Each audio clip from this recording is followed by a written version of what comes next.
Welcome, ladies and gentlemen. Sorry we're a little bit late. My name is Jack Ames. I'm the founder and director of Defend Life. We have a great speaker tonight. His name is Barry Sullivan, nuclear engineer, adoptive father. He has a great story to tell. The name of his talk is Living a Joyful Life During Challenging Times. Please welcome Barry Sullivan.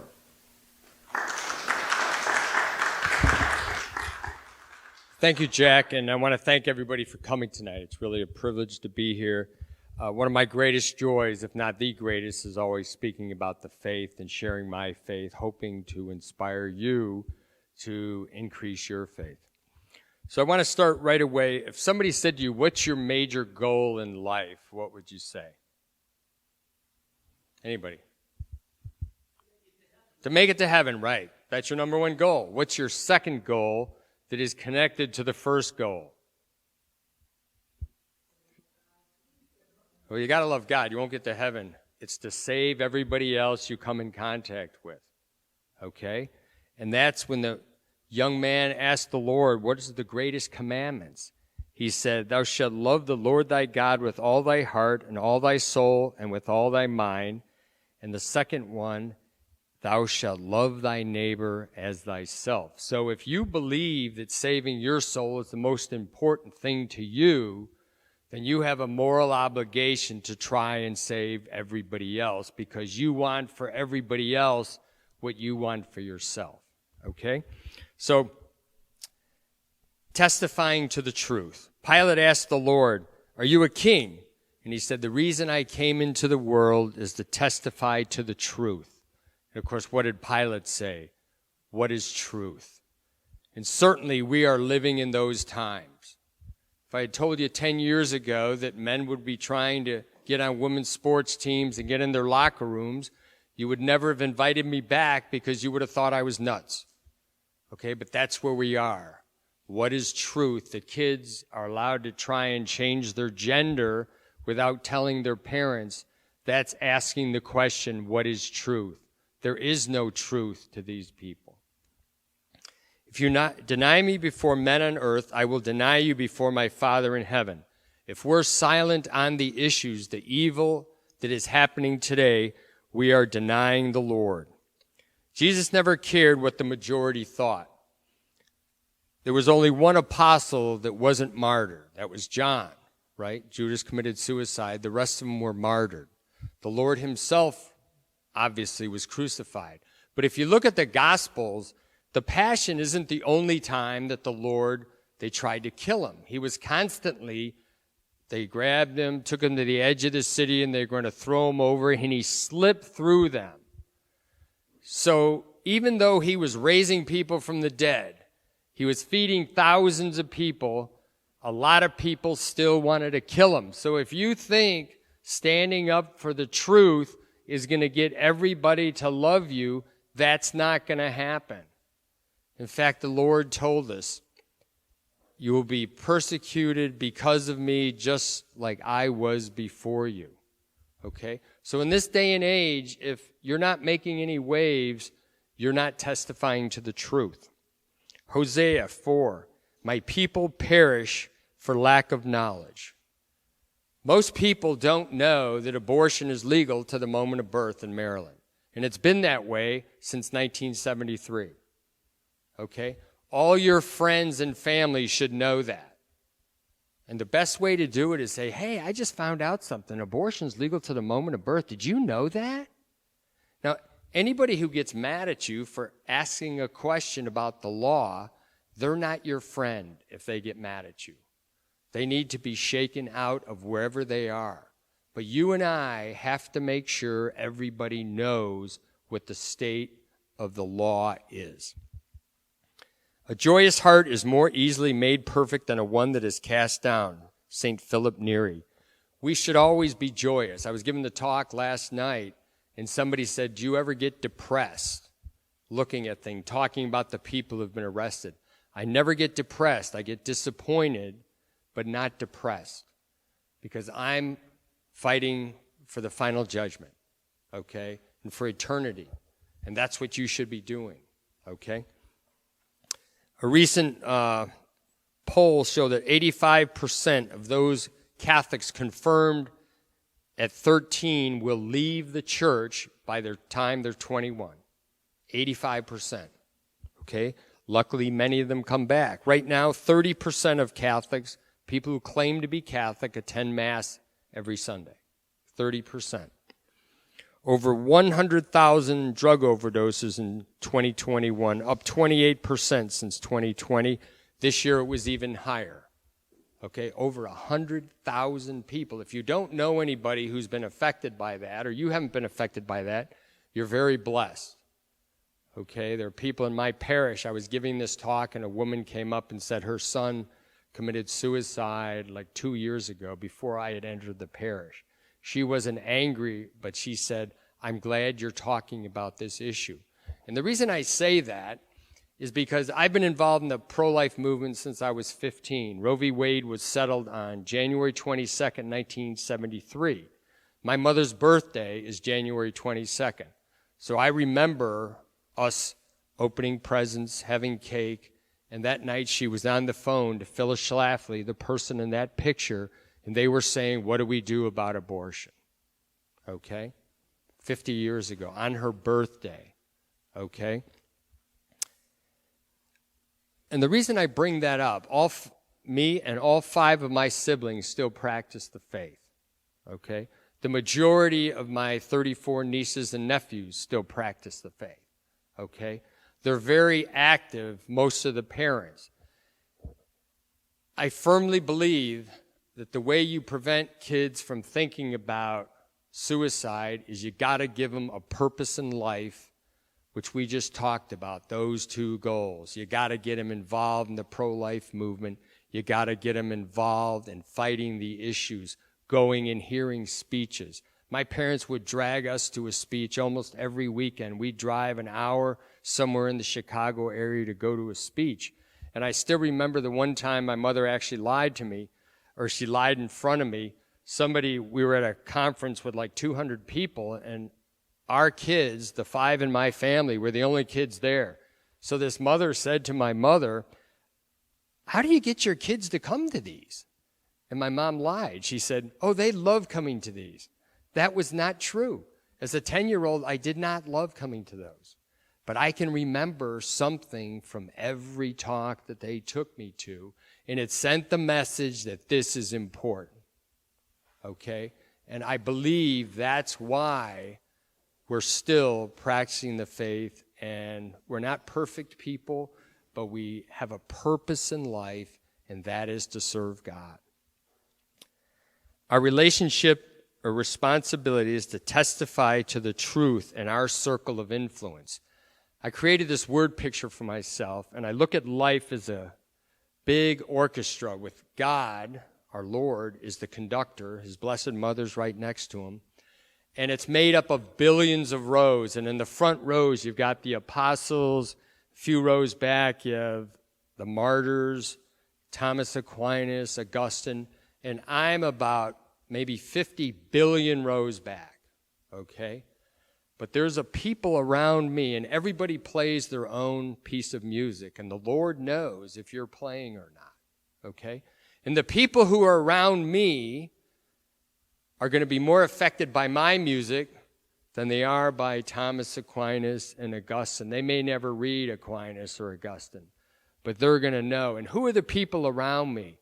It's everybody I interact with. I always ask the kids when I speak to them, do you know if the janitor at your school has a family? One kid actually said, yes, I do. He's married and he has 2 kids. The mailman, I know my mailman was married and had kids. Because I look at every person as that person who's going to be there. At my final judgment, the Lord's going to say, did he help you see me? Okay, and people, when you show them that kind of concern and interest, they want to know what makes you tick. In fact, people always want to know what makes you tick. If you're a moody person, they want to know what makes you tick because they want to avoid that. Okay?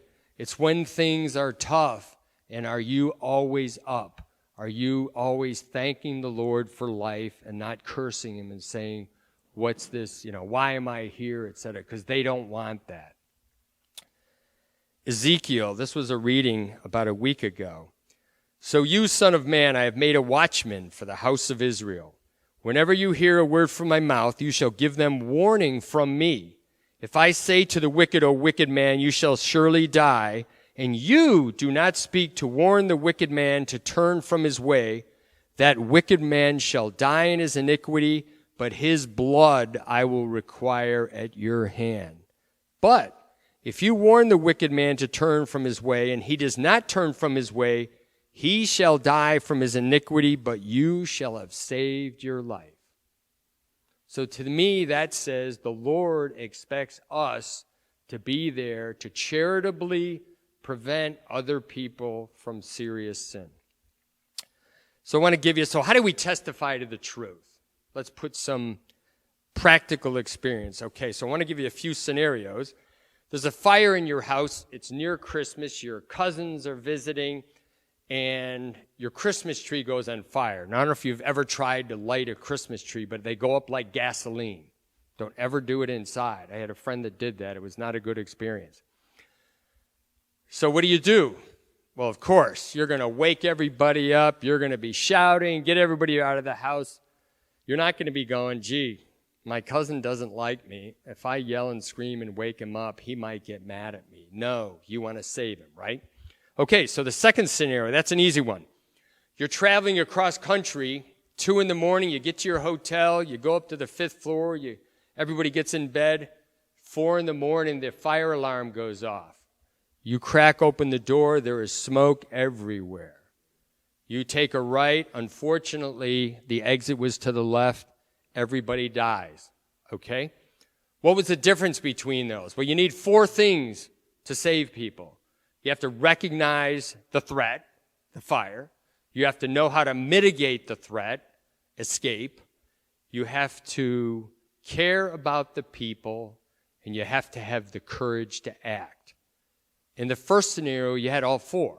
In the second scenario, you were missing how to mitigate the problem. So those are pretty easy. Okay, now you have a college student comes back from school and he isn't eating. He's emaciated. And so you ask him, so what's going on? Well, I don't like food anymore. Of course, you're going to tell him, hey, you got to eat. You're going to die. You try to convince him to eat. You're not going to say, well, gee, I don't want John to be mad at me, right? You're going to try and save his life. Another easy one. College student comes back and says he's using and selling drugs. Now we're getting a little bit more sensitive because he's going to get mad. What would you do? Hopefully you're going to try and convince him not to sell and use drugs. Okay, now is when it gets touchy. You're at your family barbecue, extended family there, and you're talking to one of your nephews, and you say, so how's the church on campus? And he says, Uncle Barry, I'm just not into that church thing. And everybody is just silent around you. What do you do? Well, for me, I'd say, when the rich young man asked the Lord, what do I have to do to inherit eternal life? What did he say? Remember? Pardon me? Everybody says that. The first thing he says is keep the commandments. Right? And I think, the majority of people, about 90% say that. And I know for myself, it's easy to think that because we're not rich, so the Lord's not talking to us. He doesn't want us to sell everything, so that's an easy one. But he said to him first, keep the commandments. And it was when the rich young man said, I've done all that. And then the Lord said, if you would be perfect. Well, what's the third commandment? Keep holy the Sabbath. For Catholics, that's go to Mass, right? So your nephew is violating the third commandment, which the Lord has just told us, if you want everlasting life, you have to keep holy the Sabbath, period, right? So if you care, if you really believe that eternal life is that important, way more than the life here, you have to say something to your nephew. Also, the Lord told us, unless you eat the body of the Son of Man and drink his blood, you cannot have life within you. And many of them left him on that teaching. Do you know that's the only place in the Bible where it says, and many of them left him on that teaching? Even in divorce, they said this is a hard saying. They don't say many of them left him and they would go with him no more. Okay? So to me, I'm thinking about standing before God going, yeah, I know you said that I've got to do this to live, but I just didn't get anything out of Mass.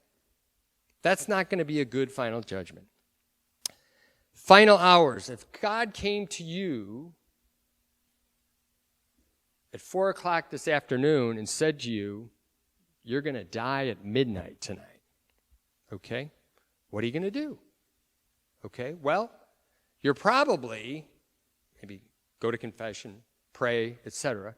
But if you have family or kids, you're going to give them the most important guidance you want them to have, right? You're not going to say, okay, make sure you buy a car every 3 years, or you're going to give them the most important guidance that you would give them.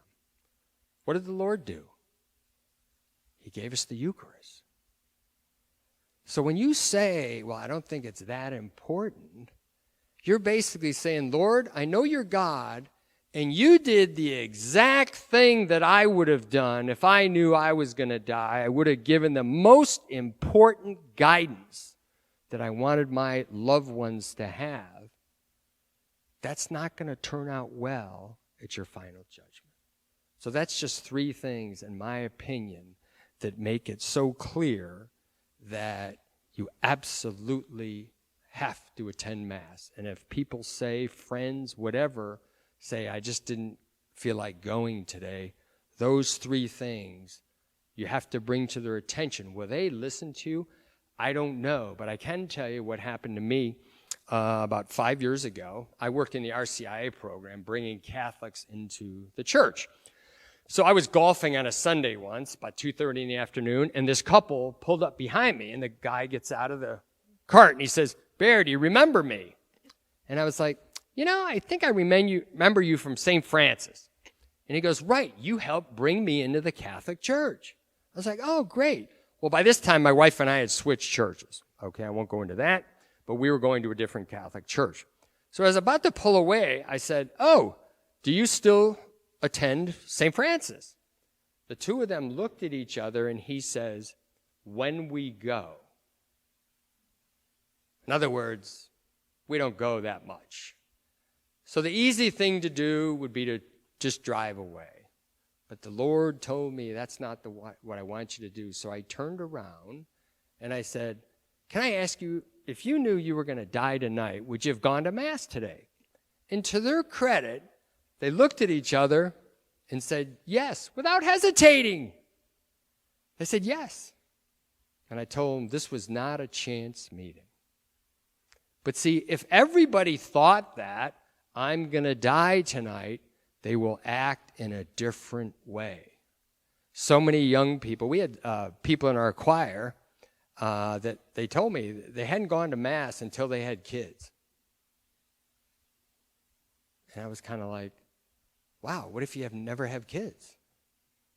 You're going to stand before God and say, I didn't attend Mass, I didn't go to church because I didn't have kids? I said, that's going to be very ugly. It's your final judgment. The LGBT, okay? If you haven't been confronted by this in your family or friends, count yourself very lucky, okay? My extended family has been affected by this, okay? So I asked people, would you go to a marriage of one of your nephews, cousins, whatever, if it was a gay marriage or lesbian marriage? What's the answer? No, right? And people say, oh, that's so cruel. How can you do that? The Lord himself said, this is why they were created, male and female, that a man should leave his mother and father and a woman her home, and the 2 shall become one. But you see, if you accept the LGBT agenda that people can change genders, then that means God makes mistakes, and he's no longer God. That's the main thing behind this whole thing, okay? If God makes mistakes, he is not God. All right? That's what you have to remember. People always ask me, why are they doing this to these kids and stuff? Okay? But if it's in your family, you have to be accepting. The Lord, Matthew 36, a man's enemies will be members of his own household. Anyone who loves his father or mother more than me is not worthy of me. Anyone who loves his son or daughter more than me is not worthy of me. And anyone who does not take up his cross and follow me is not worthy of me. Okay? So the Lord's telling us, following him, it's not going to be all wine and roses. Okay? If you think it is, you're in the wrong faith. You're not living your faith. Okay? With what's going on in society, it just isn't. And the number of quote-unquote Christians that are going along because nobody challenges them is growing daily. Okay? People are too worried about offending people. Our Lord was offending people all the time with the truth. Okay? And we have to think, it's my soul and your soul. You can get into heaven without my friendship. Okay? You don't need my friendship to get into heaven. You need the truth. So now you might be thinking, oh, gee, this guy's really thinks he's a saint. He's up on a pedestal or whatever. But I'll tell you a story. When I was in high school, a Jesuit high school, senior year, we had about 8 of us that would go to Mass every day at lunchtime. You know, we had an hour lunch, so the first day, a 20-minute Mass in the first part, and about 8 of us out of 400 and something would go to Mass every day. Okay? I was very involved in the pro-life movement, so I really thought I had this Catholic thing down. You know, I thought I'm pretty good with the Lord. Well, we had a guy, or a fellow student named Paul. Paul was a druggie. Okay, that's what we called him back then. Every Monday morning, he'd come in, bloodshot eyes, and you can just tell he got wasted during the weekend. Very nice guy, okay? I didn't hang around with him, but, you know, didn't get in arguments or anything like that. By the time we were 24, Paul was dead of a drug overdose, okay? I never said anything to Paul like, Paul, God has bigger plans for you.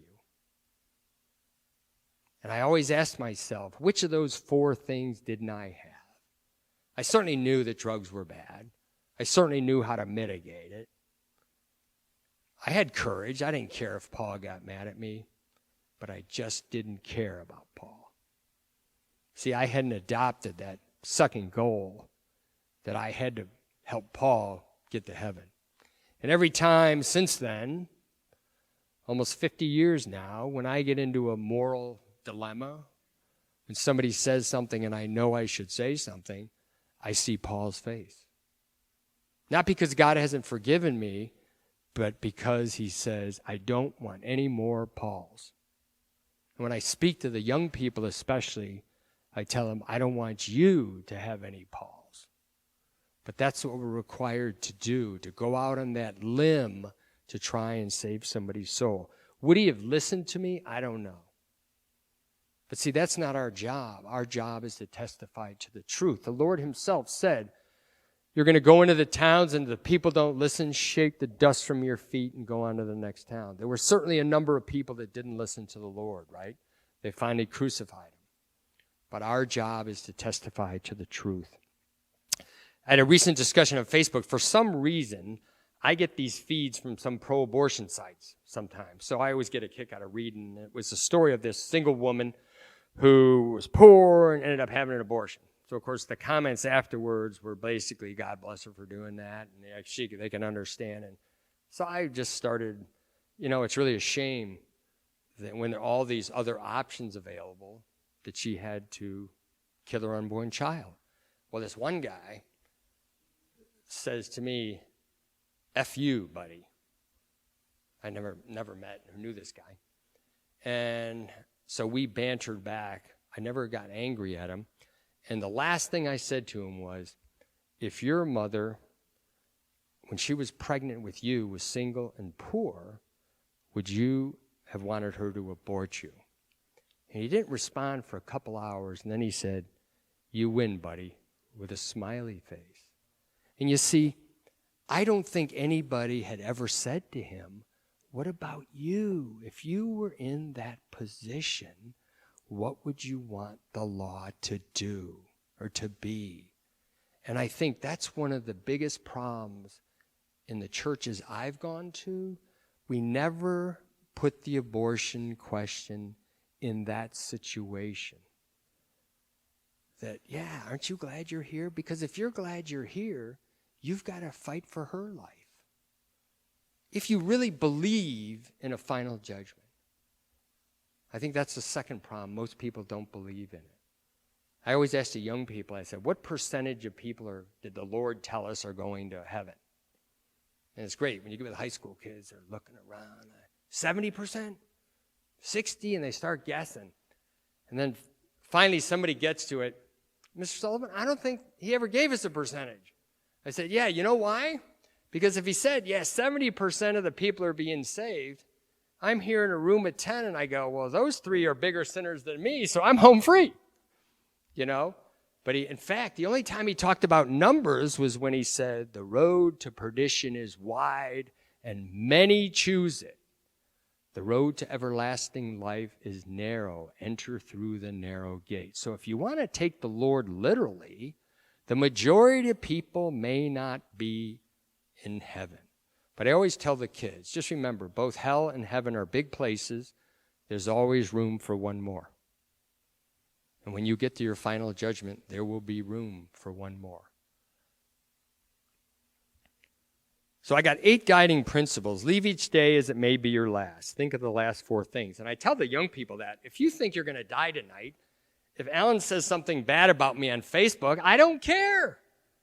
I'm not going to think, boy, I got to get back at Alan. I'm going to write something that's going to make him look horrible. I'm dying tonight. So I don't care what he said about me in Facebook. And the kids, they can relate to that because apparently a lot of them get into it on Facebook.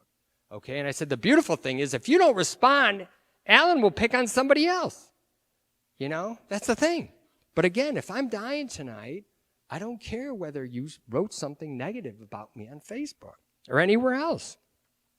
See Jesus Christ in everyone, including yourself. If you see Jesus in yourself, you're not thinking about committing suicide. Okay?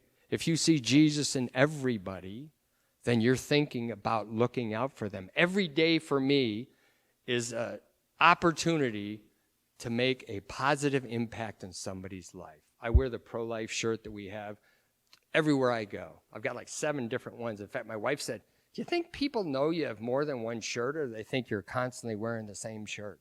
And I've been in a pizza place where a 16-year-old, 17-year-old girl took my credit card and said, I really like your shirt. I wore it at Bethany Beach, and 5 different couples said, I really like your shirt, and started conversations. Okay? Now, I know there's some people that are looking at my shirt going, boy, I really hate that guy's shirt. But nobody has ever, even up here in Maryland, in Florida, where I spend some time, they're always positive. Going to Costco, going wherever, at least one person will say, I really like your shirt. Okay? But the point is, the young people start seeing that people are standing up for the truth. You know, and that's what they need. They need hope. See everyone as a witness, your only witness at the final judgment. I don't care who it is, whether it's the janitor, all the unborn children. I think the Lord is going to turn to all those aborted unborn children and say, was Barry ever there? Did any of your mothers ever see him? Did he ever pray? Did he ever talk publicly about it? And if the answer is no, that's not going to be a good situation. Now, I try to tell people, don't ever decide, like some people tell me when they were shacking up, well, the Lord wouldn't send me to hell for that. I was like, now wait a minute, let me get this straight. He told you have to keep the commandments, and you're telling God how he is supposed to judge you. I said, unfortunately, you're on the road to hell if you think that's how it's going to go, okay? And he wouldn't send me to hell for that. I said, you know, that's like finding the woman or man of your dreams. When you first found him, did you say, you know what? I'm going to do the minimum so so-and-so doesn't dump me. Really? No, you wanted to spend time with him. You wanted that person to fall in love with you, right? people think they're Christians and they can go, well, God wouldn't send me to hell for that. It's ridiculous. You're treating God worse than you would treat other human beings. And it's so against the gospel that, but you know what? They've never been told any different. If you talk to most people, they'll tell you they think, yeah, hell, Hitler might be in hell, and, some really bad people, but the majority of people, they're nice people, so they're going to heaven. That's not what the gospel preaches. And I tell the young people, I apologize that my generation has led you to believe that, because that is a total lie. Okay? And we've got to face that. We owe it to our family, friends, etc., to bring these things up and to get them thinking and saving their own souls. And this is one, it's God's body, it's not yours. I have people come up outside the abortion mill and say, well, it's not your body. I was like, it's not yours either, it's God's body. And there's two bodies. And they look at you like, oh my gosh, he's talking about God. And I'll get right into it. I said, do you believe in God? And if they say no, I say, okay, who created all this?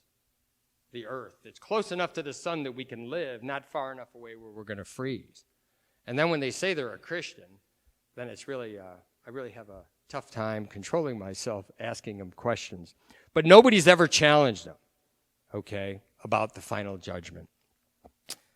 Don't compare yourself to others, because there's greater saints and greater sinners. If you look at Mother Teresa and say, gee, I'll never be Mother Teresa, and don't do anything, or you look at somebody else, yeah, that abortionist, he's a pretty bad guy, I don't do abortion.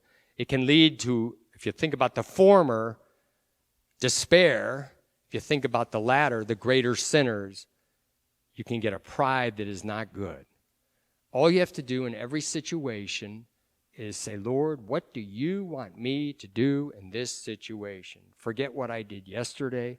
Forget what I'm going to do tomorrow. What do you want me to do in this situation?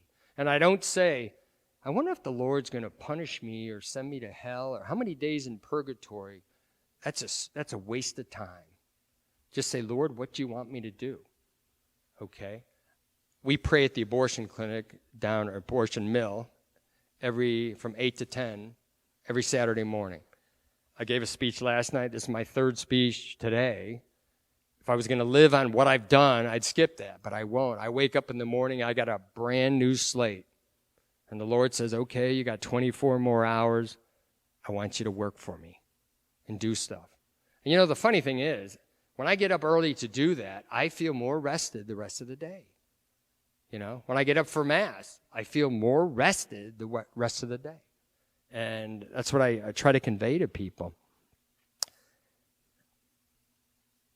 I used to ask the kids, how much time do you spend on your faith? And believe it or not, high school kids, other than Mass, some of them didn't spend 5 minutes a day. Okay?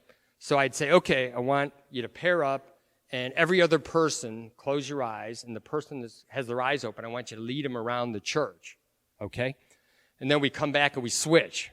I said, okay, everybody close your eyes, and I want you to pretend like you have cancer, eye cancer, and I'm the only doctor in the world that can cure you. But here's the deal. You got to spend an hour with me on Sundays, and you have to talk to me 15 minutes a day, and I'll give you your sight back. Would you take that deal? And, of course, everybody raises their hand. Who wouldn't take that deal? And I say to the kids, so God, who's given you your sight, your ability to walk, and all these other things, you don't have 5 minutes a day for. And it gets them to start thinking about how blessed we are, instead of, yeah, I'm just here in high school and, just kind of going through life and, tolerating my parents, etc. The parable of the talents, right? 5, 3, and 1. The 2 that had the 3 and the 5 invested in the kingdom, right? And when the Lord came back after a long time, but the people didn't know when he was coming back, the Lord says to the 2 that did well, and I'll paraphrase, come on into the banquet, you're going to heaven. And then the one that got 1, he says, Lord, I knew you were a harsh man, a harsh person. So I buried your talent. And here it is back. Now, did the Lord say, hey, no problem. Come on into the banquet. We're good. It's not what he said. He said, take the one from him and give it to the one who had 5. Tie him up and throw him out in the darkness where there be grinding and gnashing of teeth. That's hell. Now, did that guy violate any commandments? Well, he violated the first. He didn't love God. But he didn't kill anybody. He didn't commit adultery, we don't think. He didn't steal, etc. He did nothing. And he got damned for it. Okay? And if you look at almost all the parables, everybody wasn't saved. The 10 bridesmaids with the lamps, right? They knew the master was coming. So all 10 of them knew who the master was. They got there and the Lord was late coming. So the 5 who were unprepared had to leave and get oil, right? The Lord shows up. They lock the door. And of course, they knock and said, Master, it's us. Let us in. Did the Lord let them in? No. He said, I do not know you. Okay, that should be, I think, preached all the time. And the Lord tells us, I will come like a thief in the night. And if you're not ready, it's not going to be a good situation. Now, whether you're going to go to hell or not, I don't know the answer to that. But I'm just telling you and trying to review with you, this is what the Lord himself said. And you don't have to be Aquinas or Augustine to understand that he's warning us, okay? He's letting us know that pick up your cross. It's not going to be easy. I expect everybody. I mean, look at the apostles. They spent 3.5 years with him.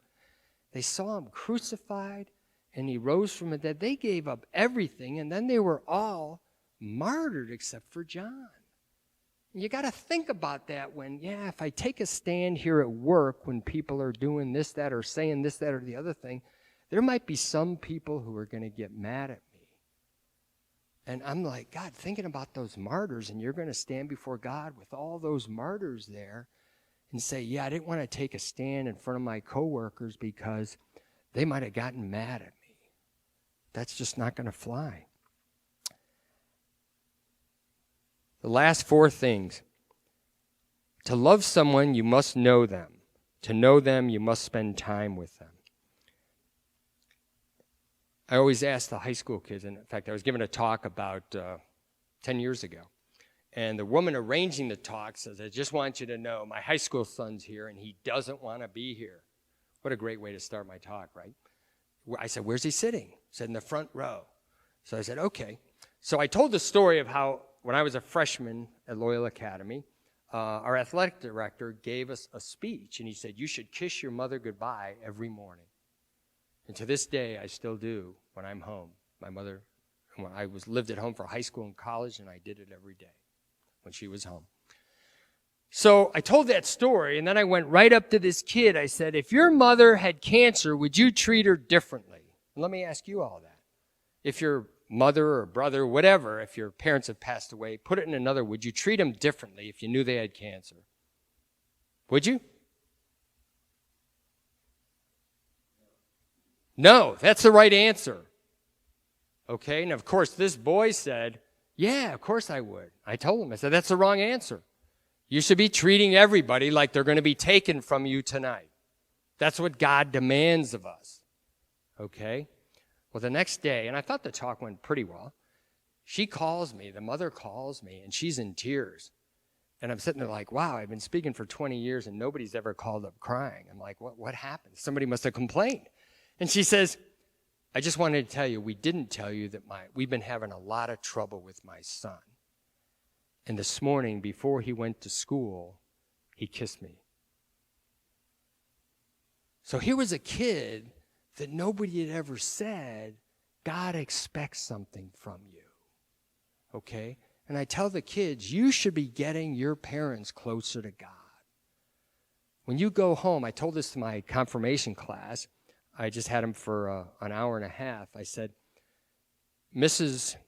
Joseph, that was the person who ran the confirmation class, she should be getting calls next week that you came back a changed kid. Get up and do the dishes when it's not your turn. Make your bed. Clean up your room before you go to school. You don't know how important and what that says to your parents. And the kids are looking at me like, make my bed, you know. Lo and behold, 4 days later, Mrs. Joseph calls me. She says, I don't know what you said, but I've gotten calls from 4 parents saying my kid came back a changed person. Now, again, I'm not telling you that because I want you to think I've figured out the truth or I'm some fantastic guy. Because my parents instilled this in me that you can help. And when people say, why are you doing the dishes when it's not night? Why are you calling us from college and telling us? I don't know if you have college students or anything, but different people, I won't say who, would call up, say, hi, this is so-and-so, and stop talking. It was like playing 20 questions, trying to figure out what's going on with them. I said, you should be calling your parents up. Say, yeah, my math class is good. I really don't like English too much. Pretending like you appreciate that they raised you for 18 years. And they're part of your life. And tell them, you know what? I'm thinking of dating so-and-so, or I'm hoping so-and-so asks me out. And if you get dumped or don't get asked out, you're not the first person. And your parents don't care. What they care about is that you care enough about them to treat them with the respect and the honor that the commandment, you want them to be part of your life. And when they find out that the reason you're doing it is because you're more in love with your faith, I believe that's going to encourage them to be stronger in their faith because they want what you've got. Everybody is looking for meaning in life. Let's face it, I'm an engineer. I don't have any problems with that. But if I won the lottery, I'd stop being an engineer tomorrow, okay? I get most of my joy out of my family, my church, and doing things like this, okay? I thank God for my job, but for me, pretty much it's a job, okay? I do a good job at it, but that's not where I get my value from, okay? And once you start living for other people, you'll find out that every day, even the down and the up, and in fact, most of the time where people are really going to look to you for your faith is when the crosses come. And for me, I was 5 years old, and a family moved to our town. It was a widow with 5 children, okay? Right before they moved, there were 6 children and her husband. It was up in Michigan or Minnesota, I can't remember which. The oldest daughter dove into the water, did not come up. The husband dove in after. They both had hit their heads on the bottom. They both drowned in the same event. Okay? Her faith never wavered. To the day she died, she went to church. All her kids still practice their faith. I'm still in touch with some of those kids. Okay? But here it is. Can you imagine losing your husband and your oldest child in one event and going, where's God? But she never did that. Another case, I was a CCD teacher and had a very nice gal. She had a son, and her daughter-in-law, who was pregnant, lived in North Carolina. And one day, this was a year ago, their neighbor, who they'd been having a dispute with, ended up killing both the son and the daughter-in-law and their only grandchild. Okay? She took a month off and came back, and everybody knew, had been explaining, we were praying for him. And she and her husband asked if they could address everybody because we had many classes. And she said, everybody knows what happened to us, and I just want you to know, if it wasn't for our Catholic faith, we wouldn't have gotten through this. Okay? Now, I think she did more for everybody's faith than I would do giving 1,000 dogs. Because when things got tough, she didn't abandon God. I've had a great life, okay? For me, loving God is not a big problem. But when you see people like this, and had I not volunteered to teach CCD, I never would have heard this story. And that's what I tell the kids. When you get involved, God puts people in your life who will make your life more inspiring, more full. And you'll see things that if you just stay and you watch TV, you go to church on Sunday, but that's it, you will never experience it. In fact, the way I looked at it, I created this in my mind. There's what I call the safety tree, and it's out in the Shenandoah Valley. It's a huge oak tree, and everybody's born hugging that tree. Now, the problem is it's very safe, but you can't see anything, okay? When you come to a talk like this, you step back from that tree. When you get involved in your church, whatever it is, when you get involved in scouts or whatever, you're stepping back from the tree, and there's always that chance that you're going to fall off that branch.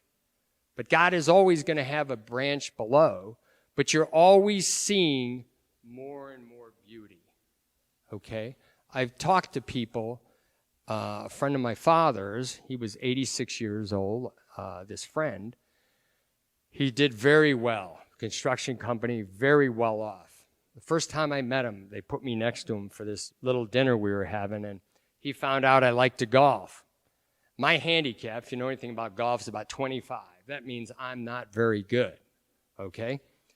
He said, yeah, I had a 6 handicap, which a pro is 0, okay? So he was close, about 5 shots off of being a pro. And he says, yeah, I was a 6. And then I realized, so? In other words, I've spent so much of my life playing golf. I'm 86 now, and I'm looking back, and what do I have? A stinking handicap.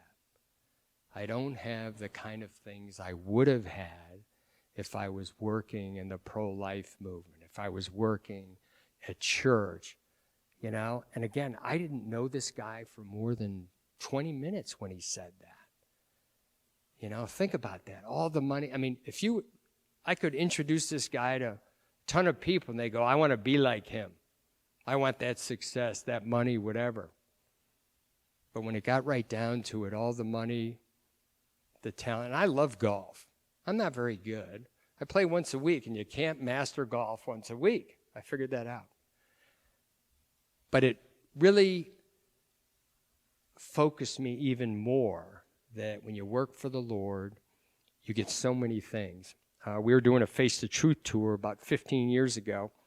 Tuesday morning, 7:30, and this couple drives by us in Rockville and pulls into the parking lot. My first thought was, oh my gosh, someone's going to come over and start swearing at me. I haven't even had any coffee yet. And they sat there for a minute. They got out of the car and they came over.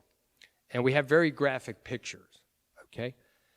And the guy says, we're not married. She's pregnant.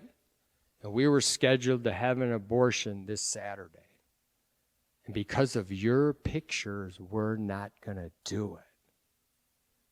Now, if I never do anything again good in my life, I'll always think of that woman and that guy. Because there's now a 15-year-old walking around. And I gave this talk to a CCD class down in Southern Maryland that we used to attend. And I gave my pro-life talk. Pretty much a lot of this that you're hearing. About 2 years later, one of the mothers of one of my students comes up and said, I want you to know that, I'll pick a name, Kathy got pregnant out of wedlock, and your talk is one of the reasons she's not going to get an abortion. Wow. Had I not volunteered, and we didn't have any kids at that time, volunteered to help out the youth group, I never would have had a chance to save a life. You know? And again, I'm 65 now. I remember her saying that like it was yesterday.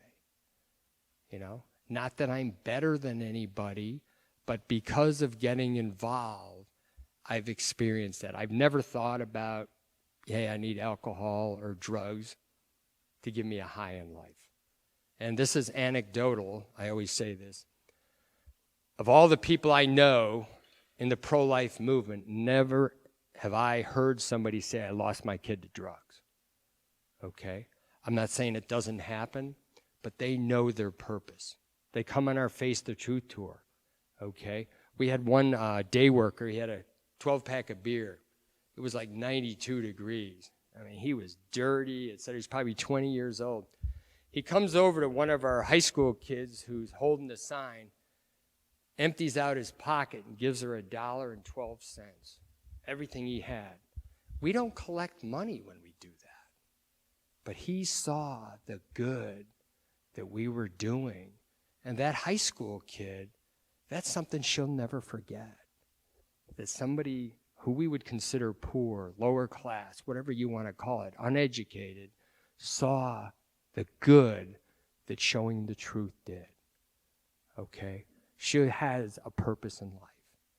It's not, if I major in this, if I lose my job, then life really is horrible, etc.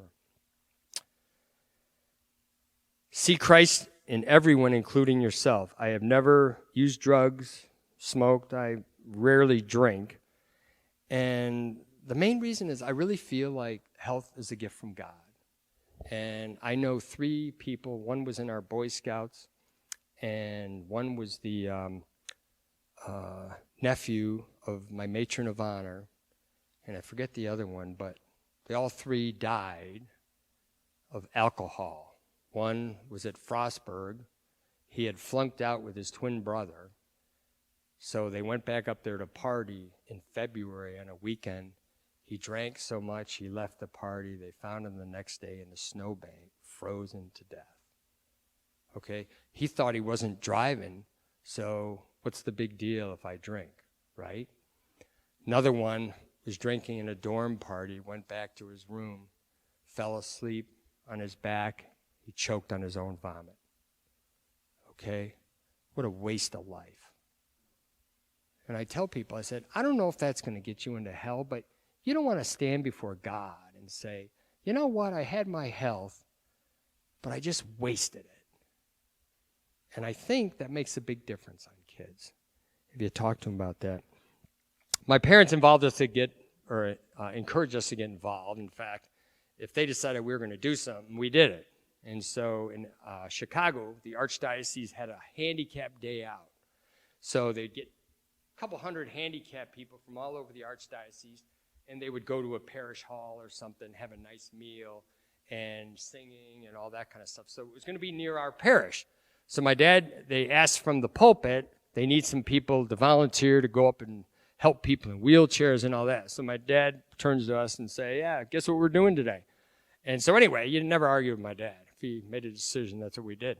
So I was 14 years old in high school, and I get there with everyone else, and they say, Barry, would you take John to the restroom?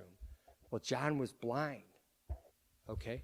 Now, I had never met a blind person, okay? My parents were always, hey, you're always respectful of people. I just never knew anybody. So I never talked to anybody that was blind. What do you say? You're 14 years old. What do you say to somebody who's blind? So anyway, so as he takes my arm, he says, hi, my name's John. What's your name? I was like, oh, it's Barry. He says, you sound like you're in high school. I said, yes, I am. He says, oh, do you do any sports? And I said, yeah, I run track. Oh, what do you run? And I said, the half mile. I said, oh, what's your time? And I told him my time. He says, wow, that's pretty good. And you know what hit me? Here's a guy that's blind who could be very bitter at God, right? And he could sense that I was nervous. And he cared more about making me feel at home than griping about being blind, you know? And had my dad not taken us there, I wouldn't have had that happen. And I must admit, when those kind of things happen, like I get a cross, which I think is a cross, and I start worrying, complaining, I think of that guy that was blind, you know? And all of a sudden, yeah, Lord, you're right. My problems really are very small, you know?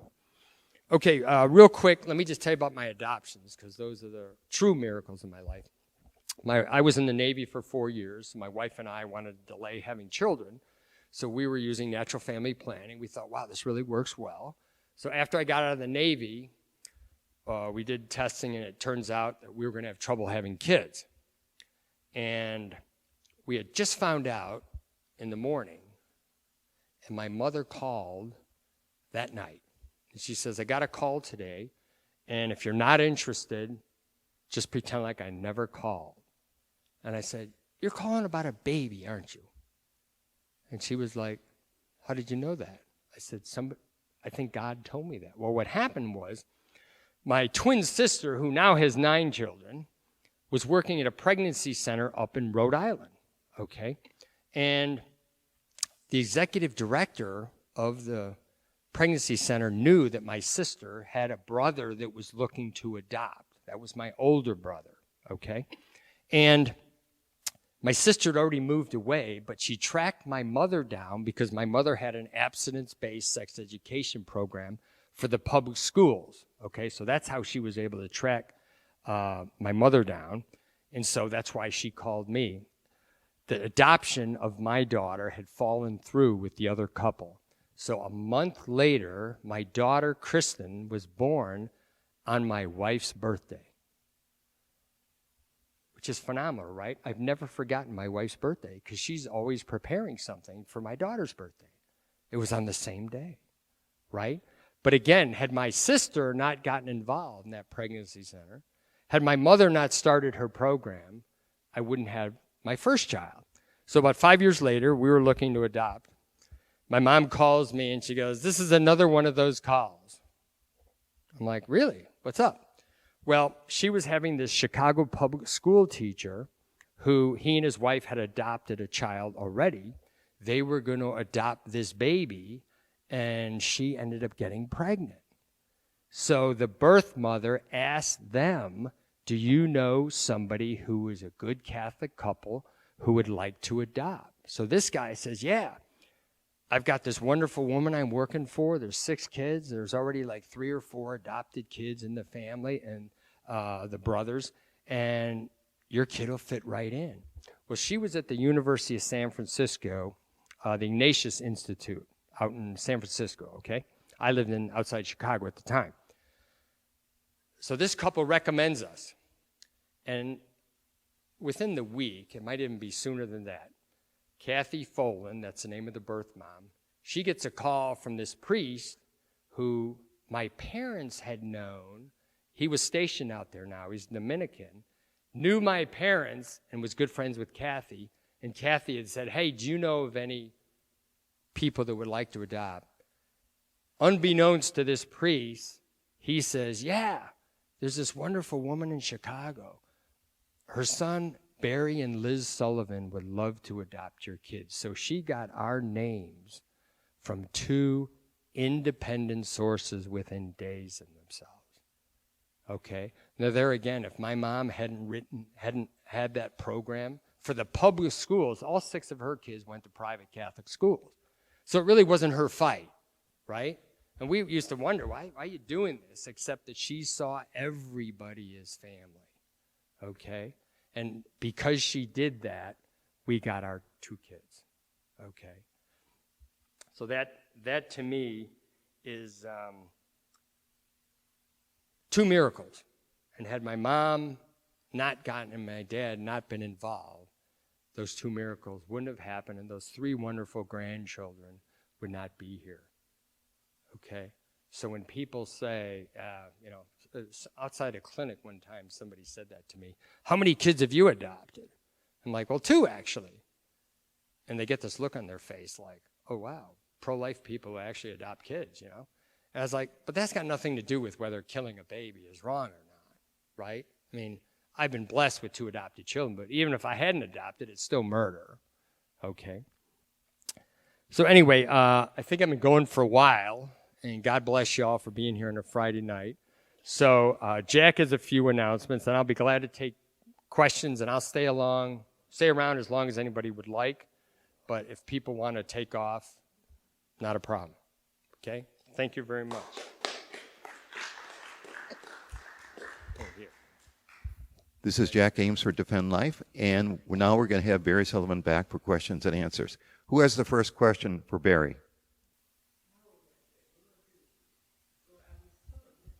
Yeah, in that case, I would wait till the other person has left and say, John, I heard what you talked about, and I've been involved in this issue, and I know a lot of people who have had abortions, can't stop thinking about it.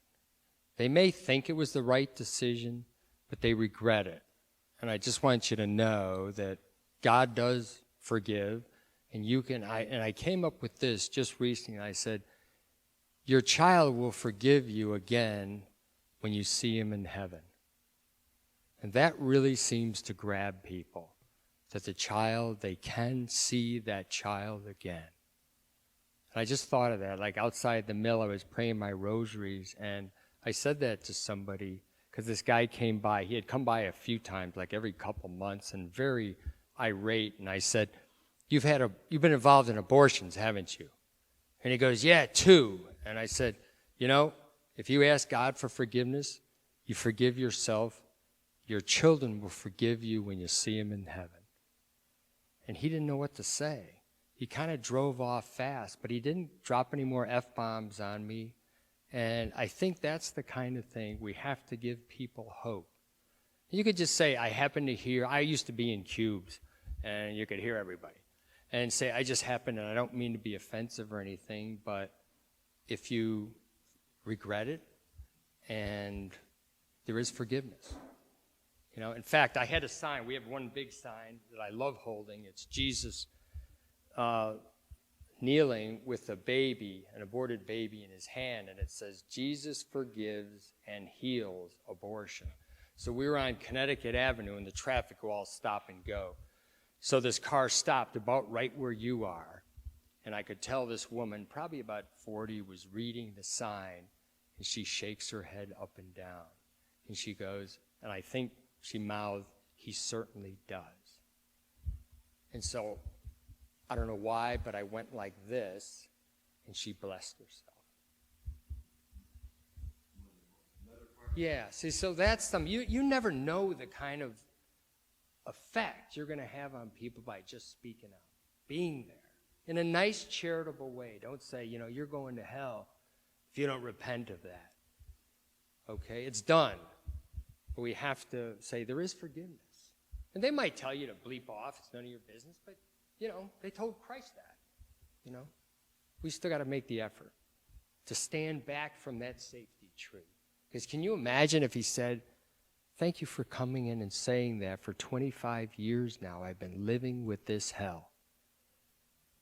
Just because you happen to say something like that. That's how everything's an opportunity. And I've been doing this since I was in high school. In fact, one kid once said, Sullivan, you're a little bit right of the Pope. And I said, thank you very much. He goes, it wasn't meant as a compliment. I said, but I will take it as such. So I've been doing this for a long time. There's a million times where I didn't say quite the right thing. But the Lord, you just depend on the Holy Spirit. Remember Moses? He used to stutter. He said, Lord, I can't go and talk to Pharaoh. And he said, I will give you what you need to say.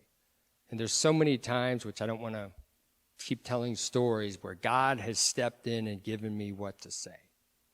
Because people say things that I've just never heard before.